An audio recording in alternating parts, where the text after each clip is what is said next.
కీర్తనల గ్రంథము 82వ కీర్తన 6వ వచనం. 82వ కీర్తన 6వ వచనం. మీరు దైవములనియు మీరందరూ సర్వోన్నతుని కుమారులనియు నేనే సెలవిచ్చి ఉన్నాను. చిన్నమాట ప్రార్థన. కృపగల తండ్రి యేసయ్య, 82వ కీర్తన 6వ వచనాన్ని చదివే కృపను మాకు ఇచ్చారు. మూలవాక్యముగా మూలరాయిగా ఈ మాటను చేసి బలమైనటువంటి శక్తివంతమైన కట్టడం, ఆత్మీయ కట్టడం మేము కట్టుకోవడానికి, మా జీవితాలు కట్టుకోవడానికి, కుటుంబాలు కట్టడానికి, వ్యక్తిగతంగా కూడా మేము కట్టుకోవడానికి సహాయం చేయమని ప్రార్థిస్తున్నాం. పరిశుద్ధ ఆత్మదేవ, నీ హస్తము చాపి ఇక్కడ ఉన్న బిడ్డలందరి తల మీదకి రాణించండి. మీరే మహిమ పొందమని యేసు పరిశుద్ధ నామమును బట్టి అడుగుతున్నాము తండ్రి. ఆమేన్, ఆమేన్.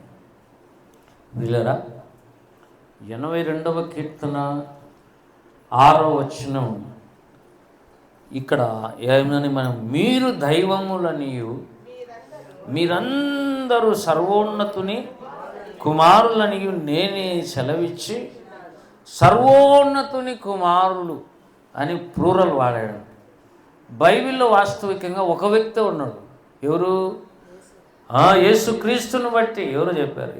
యేసుక్రీస్తును బట్టి ఒక మాట రాయించాడు, నీవు సర్వోన్నతుని కుమారుని అనబడదు. హల్లెలూయా. యేసుక్రీస్తు ప్రభు ఎవరు కుమారుడు? సర్వోన్నతుని కుమారుడు. ఇంకొక చోట పౌలు బర్నబాలను చూసి అన్నాడు, వీరు సర్వోన్నతుని ప్రవక్తలు. ఏమండి, ఆ దయ్యం పట్టిన పిల్ల ఒక పాప ఉంది. 16వ అధ్యాయం, బహుశా చూడండి, కరెక్ట్ కాదు చెక్ చేద్దాం. పిల్లల అపోస్తుల కార్యాలు 16వ అధ్యాయం, 17 చూద్దాం. చదువు నాయన. ఆమె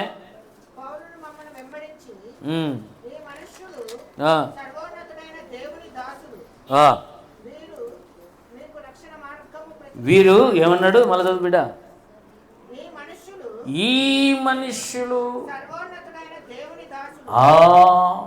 సర్వోన్నతుడైన దేవుని యేసు సేవకులు అంటే ఎవరు? అర్థమవుతుందా? ఎవరంటే చెప్పండి.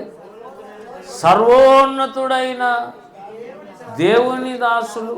ప్రియులారా, ఆ అధ్యాయం 11వ అధ్యాయంలో మనకు ఎవరు కనపడతారు? పౌలు, శీలలు కదా.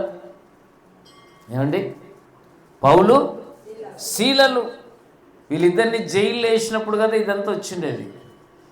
తర్వాత ఆ 16లో పుతోనని దయ్యం పట్టిన సోద చెప్పుడు చేత తన యజమానులకు బహు లాభం సంపాదించుచున్న ఒక చిన్నది మాకు, అంటే ఆ పిల్లలో ఉన్న దయ్యం మాట్లాడుతుంది. బాగానండి, దయ్యాలకి దేవుడు ఎవరో తెలుసు బాగా.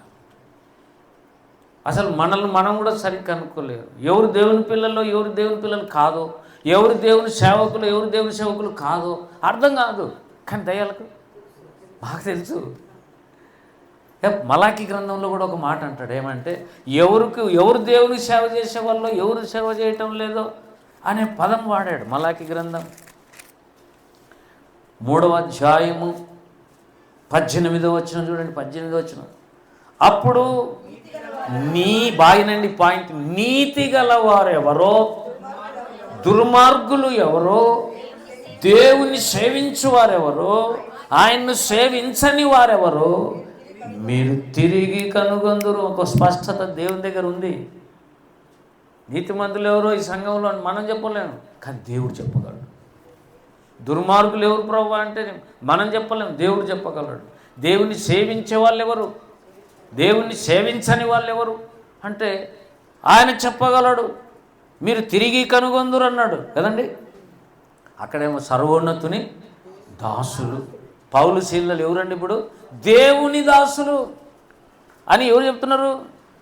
దయ్యం ప్రకటిస్తోంది. పుతోనుని దయ్యం కదా. పుతోను ఏం చూడండి, అది చదవండి ఆ మాట. 16 వచనమా? చదువు, అదే చదువు. పుతోను అను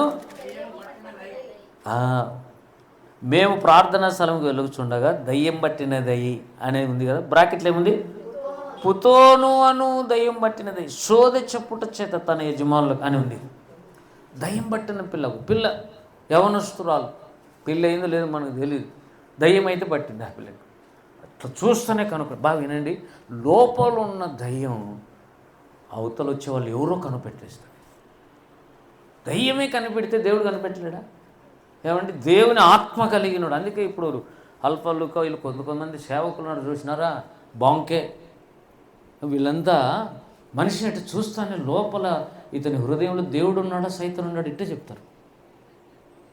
మనం ఇంక ఏం మాట్లాడలేం వాళ్ళ ముందు. ఇంకా ఒకవేళ చీకటి ఉంటే కానీ ఇట్లా చేయి చాటినారంటే ఇంక పడిపోవడమే, అంతే ఇంక సంగతి. కాబట్టి తేలుతుంది అన్నమాట, ఎప్పటికైనా నిజము నిలకడ మీద తేలిపోతుంది. సర్వోన్నతుని దాసులు, సర్వోన్నతుని కుమారులు. కానీ మనం అంశం ఏమిటి? సర్వోన్నతుని కుమారులని వారందరూ అన్నాడు. ఏమన్నాడు? చదువునాను ఇప్పుడు 82. మీరు దైవములనియు మీరందరూ సర్వోన్నతుని కుమారులనియు నేనే. దేవుడే సెలవిచ్చినటువంటి విషయం అది. మీరందరూ అంటే ఎవరు? ఇదే మాట అక్కడ యోహాను సువార్త 10వ అధ్యాయంలో కూడా మనకు కనపడుతుంది. ఎవరు దైవములు? యోహాను సువార్త 10వ అధ్యాయంలో దైవములు ఎవరు బైబిల్ చెప్తా ఉంది. 10వ అధ్యాయం ప్రియులారా, ఒక్క నిమిషం. 10వ అధ్యాయము చదివినాయండి, 34 చదవండి. అందుకు యేసు, యోహాను 10:34, అందుకు యేసు మీరు దైవములని నేనంటిని. బాగినండి, దైవములని ఆడ ఎవరన్నారు? 82 కీర్తనలు, 82 కీర్తనలు ఎవరన్నారు? అది చదవండి. 82లో ఎవరన్నారు? నేనే సెలవిచ్చిన దేవుడే అన్నాడు అన్నమాట. మీరు దైవములని. ఇక్కడ యేసుప్రభువు ఏమంటున్నాడు? మీరు దైవములని నేను అంటిని నని మీ ధర్మశాస్త్రంలో వ్రాయబడి ఉండలేదా? లేఖనము. కాబట్టి ఇప్పుడు చెప్పండి, దేవుని వాక్యం ఎవరికి వచ్చనో వారే దైవములని చెప్పినేడలా అన్నాడు. దైవములంటే ఎవరు? ఇప్పుడు దేవుని దగ్గర నుంచి వాక్కు ఒకటి బయలుదేరి వచ్చి నీతో మాట్లాడాలి, తెలుసా? చదువుతున్న వాక్యంలో నుంచి అయినా మాట్లాడాలి, లేదా స్వరముతోనైనా మాట్లాడాలి. దేవుని దగ్గర నుంచి అయినా వచ్చిన ఒక మాట అయితే, వాక్యం అయితే నిన్ను తాకాలి. వాళ్ళే దైవములు. దీన్ని బట్టి చూస్తే బాప్తిస్మ ఇచ్చే యోహాను కూడా దైవమే. లూకా సువార్త 3వ అధ్యాయం 2వ వచనం చివరిలో, అరణ్యములోనున్న జకరియా కుమారుడైన యోహాను నొద్దకు దేవుని వాక్యము అంటే, ఇప్పుడు యోహాను ఎవరు? దైవం. అంటే దేవుని వాక్యం ఎవరి దగ్గరికి వచ్చి నివసిస్తాడో, మాట్లాడుతాడో, లోపల నా వాక్యం ఎవరి యందు నిలిచి ఉండను అన్న మొదటి సందేశంలో కదా. మొదటి సందేశంలో నా వాక్యము రావటమే కాదు, అసలు లోపలికి వచ్చి నిలిచిపోవాలి, నివసించాలి. వీళ్ళందరూ ఎవరు అంటే వాళ్ళు బలలో చేస్తున్నారని కదా అర్థం. ఒక గుంపు ఉంది, అందుకే వాళ్ళు చాలా పెద్ద గుంపు, అది అందుకే వారందరూ అన్నాడు. 82వ కీర్తనలో ఏమన్నాడు? మీరందరూ సర్వోన్నతుని కుమారులని నేనే చెప్తున్నాను. ఆశ్చర్యకరమైన విషయం. మట్టి పురుగులం మనం. మానవాలంటే దేనికి పనికిరా. చచ్చిపోతే 24 గంటల కల్లా ఆ చెడిపోయిన రక్తం ముక్కులలో నుంచి, చెవులలో నుంచి వస్తుందని దూది పెడుతుంటారు. యాడ వాసన వస్తుందా అని చెప్పి స్ప్రేలన్నీ కొట్టి పెడుతుంటారు. మంచి మంచి సెంట్లన్నీ వేస్తే ఎన్ని సెంట్లు వేసినా రోజంతసేపటి కన్నా మనం చూసేవాళ్ళు తట్టుకోవడానికే. లోపల నుంచి అయితే దుర్గంధం రాక మానదు. అటువంటి ఒక మామూలు మట్టి పురుగును, పాపములో మళ్ళీ పడిపోయిన వ్యక్తిని ఆశ్చర్యకరంగా దేవుని వాక్యం వచ్చి మనల్ని ఏం చేసింది?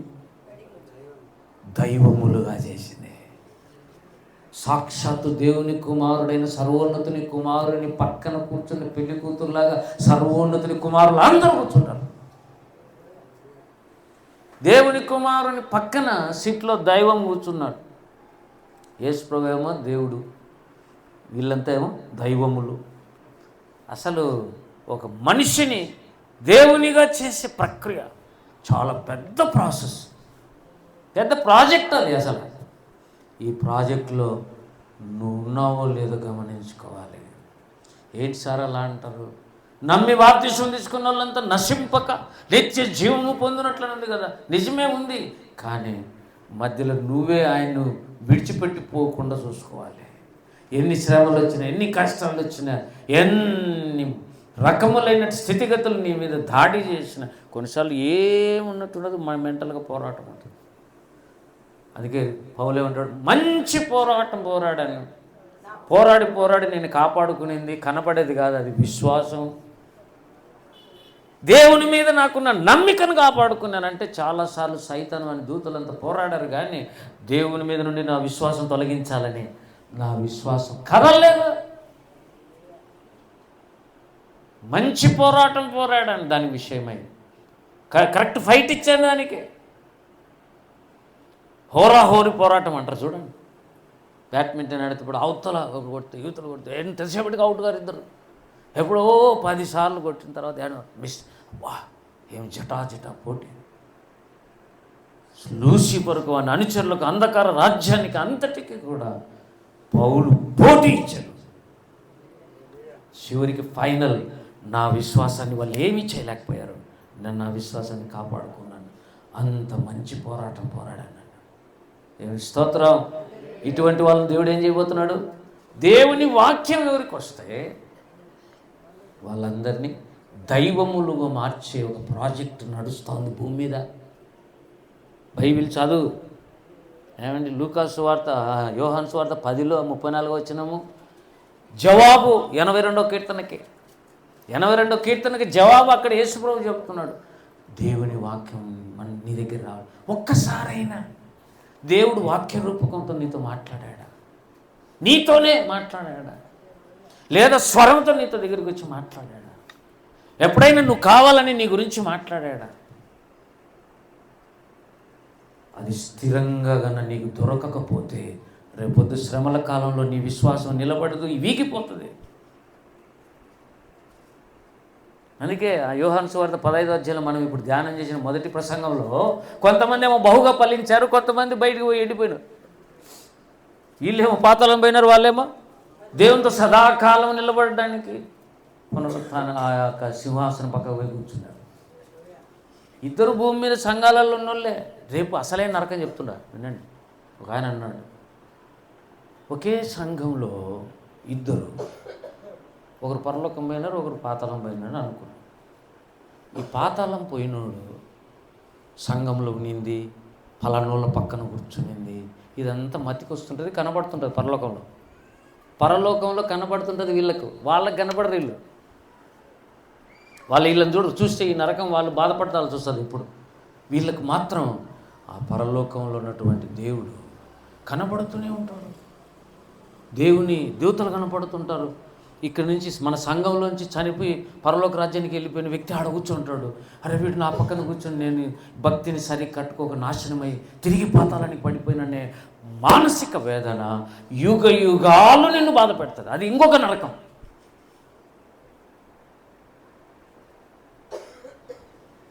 ఏదో ఆదివారం పూట చల్లగా వచ్చి వాక్యం విని మధ్యాహ్నం పోయి మటన్ తిని చల్లగా పండుకోకుండా ఏంటి సార్ ఇవన్నీ? అందరు చేసే పనులు ఇవి, కొందరు చేసే పనులు. దేవునికి స్తోత్రం కలుగును గాక. ప్రార్థన చెయ్యి, నీకు ఏది చేతగల దేవుని సన్నిధిలో పెట్టు. హిజ్కియాకు చేతనైందా? సన్హెరీబు వచ్చినప్పుడు ఆ యుద్ధం చేయగలడు ఆ రాజుతో, అష్షూరు రాజుతో? చేయలేడు. కాబట్టి ఏం చేసినాడు? దేవుని సన్నిధి వాడబెట్టి, నాయన నేనేం చేయలేను ప్రభు, నా వల్ల కాదు యుద్ధం చేయటం అంటే. ఎప్పుడైతే ప్రార్థన చేశాడో, ప్రార్థన చేస్తే దేవుడు యాడ్ అవుతాడు. ఈ హిజ్కియా ప్లస్ గాడ్ ఇద్దరు కలిసి యుద్ధానికి సిద్ధపడ్డారు. ఇద్దరు ఆ దేవుడు ఆజ్ఞ ఇచ్చినాడు, ఈయన కత్తి పట్టుకోలే. అసలు దేవదూతపై 185,000 మందిని చంపేశాడు. కార్యము దేవుడు చేయటానికి పునాది ప్రార్థన. నువ్వు రియాక్ట్ అవుతున్నావు? పెళ్ళి దేవుని సన్నిధి. వాళ్ళకి ఇలా చెప్పాకు, చాలా రోజులు ఏంది కాలే, లేకపోతే ఉద్యోగం రాలే, వాళ్ళకి వెళ్ళి ఎవరికి పడితే వాళ్ళకి చెప్పాకు. రేపు పొద్దున వాళ్ళు నిన్ను మళ్ళీ ఎత్తేస్తారు. చెప్పద్దు అసలు. కొన్ని విషయాలు అంతే డిగ్నిఫైడ్గా ఉండు.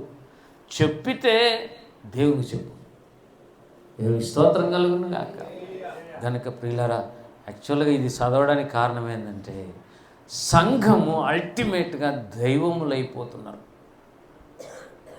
సతికి పతి ఒకసారి చెప్పండి. సతికి పతి ఏమవుతుంది? ఏడుగడ అని ఒకసారి చెప్పింది. సార్ అది ఎన్నిసార్లు చెప్పినా అప్పుడే పోయింది సార్, అది అప్పుడే గాలికి కొట్టబోయింది. సతికి పతి అంటే 7 అందాల పని చేసేవాడే భర్త. అంటే ఒక్క యాంగిల్లో పని చేయడు భర్త, 7 రకాలుగా పని చేస్తాడు. దాని విషయం చెప్దాం అనుకున్న టైం లేదు. దైవములని 7వ పాయింట్ డైరెక్ట్ చెప్పాను. దేవుడు ఎప్పుడైనా అనుకూలిస్తే అవి ధ్యానం చేద్దాం. వీటికి 7వ పాయింట్లకి దైవములుగా ఎక్కాలంటే 6 మెట్లు ఎక్కినా కదా 7 వస్తుంది. దాని గురించి దేవుడు ఎప్పుడైనా బయలుపరచును గాక. ఈ విషయం అయితే జ్ఞాపకం చేసుకుందాం. వాక్యం ఎవరికైతే వస్తూ ఉంటుందో వాళ్ళైతే దైవములు అనే పాయింట్ ఒకటి మధ్య పెట్టుకో. దేవుని స్తోత్రం. వింటున్నావు, ఏం చేస్తున్నావు నువ్వు అనే దాని మీద ఆధారపడి ఉంటుంది. పోండి, ఇంటికి పోండి. ఆ ఎక్కకి నేను పెద్ద గిఫ్ట్ ఇవ్వలేను నేను, కానీ సంతోషం ఉంది ఆమెకు. ఏం పాపం, ఆ చిన్నది గిఫ్ట్ చూడలే ఆమె. ఏం చూస్తుంది? నేను దేవుని వాక్యం చదివినందుకు నాకు ఇక రేపు బైబిల్ ఏం చేయంటే ఏం చేస్తారు? బైబిల్ అంతా చదివేసేయండి. డిసెంబర్ వస్తువులకు మళ్ళా చదువు. హోషే గ్రంథం తీసుకొని తిప్పేసే. మళ్ళీ అన్ని జాబ్స్ బాగా చేస్తావు, వ్యాపారాలు బాగా చేస్తావు. బైబిల్ విషయంలో ఎందుకు అలా ఉన్నావు? చదువు. ఆ వాక్యమే నిన్ను కాపాడుతుంది. దేవుని వాక్యం ఎవరి